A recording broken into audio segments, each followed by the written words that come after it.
Good morning, Ridge Records Fantasy Football League fans and players everywhere. It is 2021 Week 6 recap video.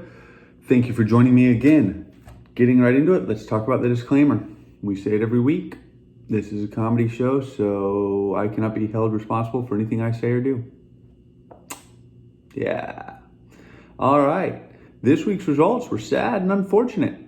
I suffered another loss. And I also scored the week's lowest score by any team, which is strange because I was still at 95 points. So that's a fairly high low for our league. Anyway, right into it. As I mentioned, Jags defeated the media 144 to 95 points. The Booty Lickers fell to Raider Nation. Raider Nation just stacking up the wins and having the season of their life. Bayside Tigers beat out Championships for Miles, 125 to 112 points. Missing My Young Ho spanked up on Social Justice Warrior, 131 to 115. Gender Unicorn fell to Team Sucka Ditka in a very tight matchup, 99 to 100. Gender Unicorn is crying foul and wants a recount as well as some added points because of his identity. And in a huge game of the week blowout, Nut and Butt Sacks beat up on the Roster Baiters 189 to 99 points. And that 189 points may represent the league's highest score ever. I've got to get to a desktop computer to verify that. All those scores leave our standings at Team Nut and Butt Sacks still in first place firmly, followed up by Team Sucka Ditka, the Roster Baiters, Jags, Raider Nation, and Missing My Young Ho rounding out the top 6. Bayside Tigers, the Media Booty Lickers, Championships for Miles, Gender Unicorn, and Social Justice Warrior bring up the losers bracket. Social Justice Warrior now falls to 0-6 and has pretty much lost all hope of ever winning a game this year, much less holding on to any dignity whatsoever. Coming into week 7, we got the media playing Team Nut and Butt Sacks in what's expected to be a huge blowout by the league leader. However, I think that we're going to do just fine, and I expect an upset victory for the media. Gender Unicorn plays Championships for Miles in the Losers Bowl.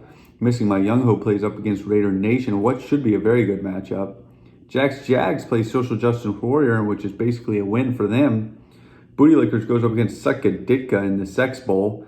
And Bayside Tigers plays the Roster Baiters. That should also be a very good game. It's a quick week this week, not a lot of comments. Most of y'all were quiet and I didn't have time to prompt anybody.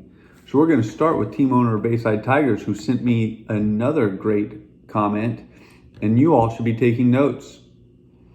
2 weeks ago, I offered a trade proposal to Championships for Miles. I explained my rationale and how the trade worked for both of us. It was a good, fair offer. Fair.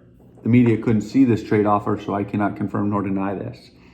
Not only was my offer rejected, but I received texts from quote-unquote championship that were so rude and shocking I won't repeat them. But they can be summed up as follows. Hashtag back to the spreadsheets. Hashtag you're a scammer. And then he sent a gif of some dude saying, I love robbery and fraud. And this dude had long flowing hair that Championships for Miles only wishes he had. So I took his advice and I went back to the spreadsheets. According to those spreadsheets, the players I was going to trade scored 16.9 points more than the players I was going to receive from air quotes championship.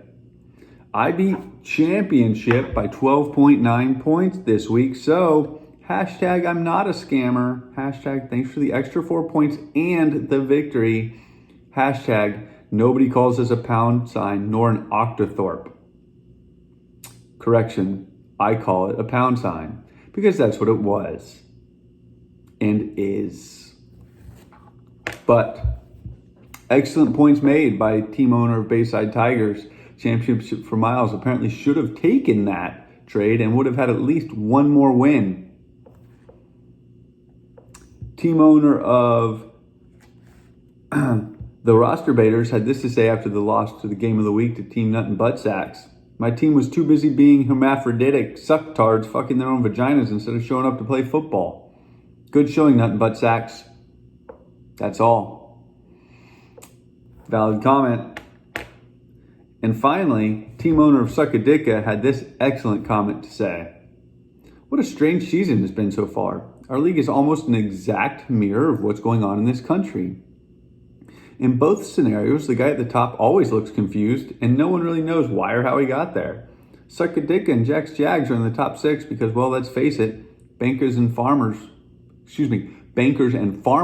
will always find a way to win. That's true. For multiple weeks in a row, the media has silenced the right-leaning influences of the booty lickers. And sadly, just like what's going on in our country with law enforcement and the military, the gender unicorn and social justice warrior are getting embarrassed weekly, and no one seems to care because it's the new norm.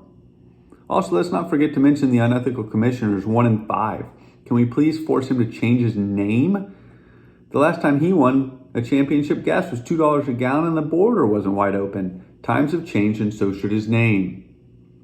I couldn't agree more with team owner of Suckadicka, and I would like to start a petition that forces our commissioner to change their team name from Championships for Miles to just another dude on the street with a shitty yard and bald hair. But we'll see how far that goes. Like I mentioned, short week this week with the recap, not a lot of comments. Also, didn't take me that long to get through the standings, winners and losers, and the upcoming matchup. That being said, keep on keeping on and have a great week.